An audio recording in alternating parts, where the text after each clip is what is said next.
Hi, I'm Mohamed Mohideen. I'm from the Doherty Institute Community Advisory Board, and with me is Associate Professor Katherine Gibney. She's a Senior Research Fellow from the Doherty Institute. Lovely to meet you and also have this discussion on one of the prevalent infections at the moment. What can you tell me about the current COVID in the community? Yeah, thank you. Well, obviously COVID is here to stay, and there's definitely been quite a lot of COVID around over the winter. So there was all of the respiratory viruses, so COVID, flu and RSV, case numbers and hospitalisation numbers went up in winter, probably peaked at the end of June and have come down a bit since then. And we're seeing that, really every year now. Luckily, thankfully, COVID case numbers overall have come down a bit, so less than last year, and that was less than 2023.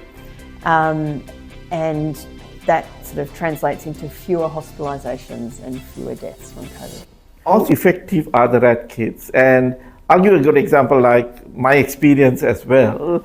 I had COVID somewhere in March, and I used the rat kit. I knew I had COVID.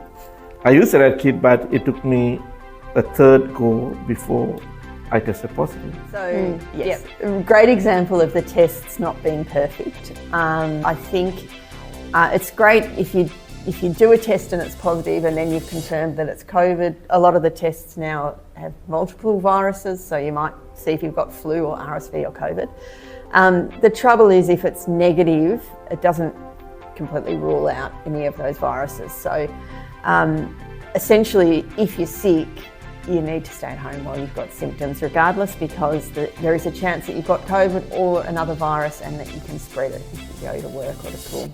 I think that's the best take-home message. If you're sick, stay at home.